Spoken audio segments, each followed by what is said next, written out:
Hello everyone.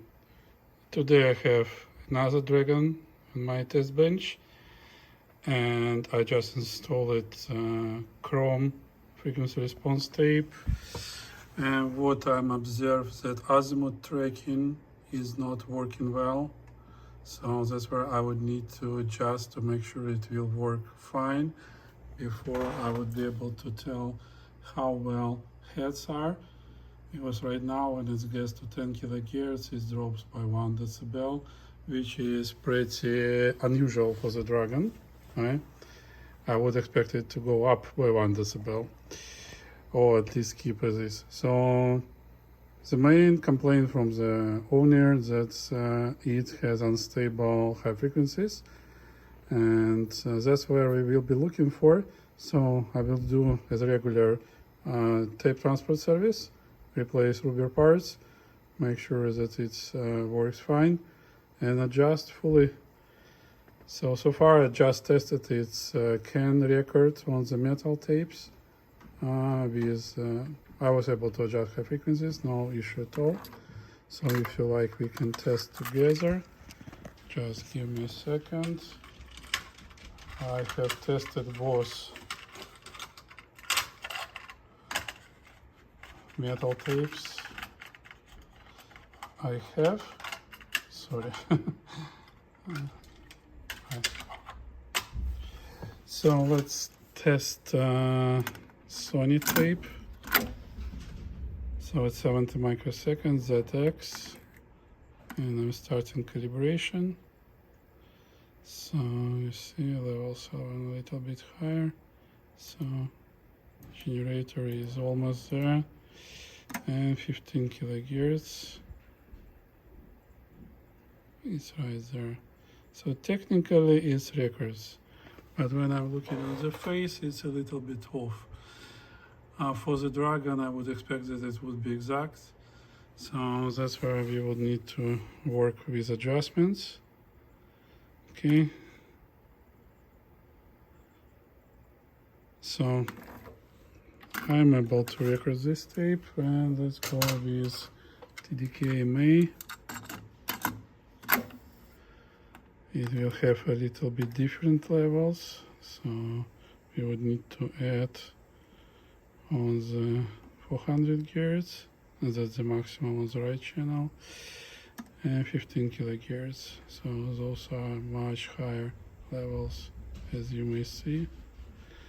So, but I am able to adjust, and there is a plenty, like lots of spare bias. And generator is pretty stable on 15 kilohertz, so I was switching between source, you see, and there is tape. On this tape it keeps a little bit better, but I believe cleaning is needed for the capstans to make it run smoother. Okay, let me open, let me work on it, and I will get back to you soon. See you.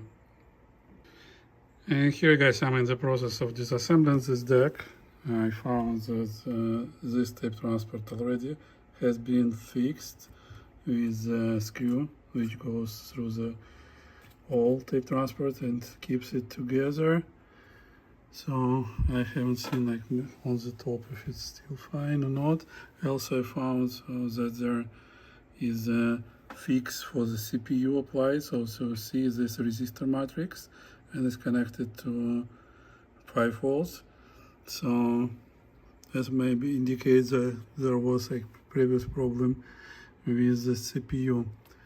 And it has couple screws lost, and some of them were not tight. So yeah, it definitely was in the service before. So let's see what I can do with it. Let me pull up tape transport and work on it. See you soon. Here, guys, I'm going through the disassembly. Everything looks fine so far. What I mentioned that for the long time, that's the first deck when capstan shafts were lubricated. And I just feel it like on the shafts, I feel on the spacers or oil washers here, which has been installed. So that's a good sign. So it was serviced properly. Oh, now I like to explain how I pulling out these coils, because it's a quite tricky process. So you see these pins, right?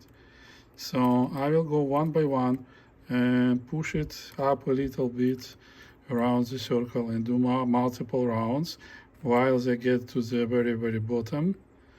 Okay, here, all this, I don't know how to say, pulley, not pulley. So, and then like I would be able like to slide them from one side and remove.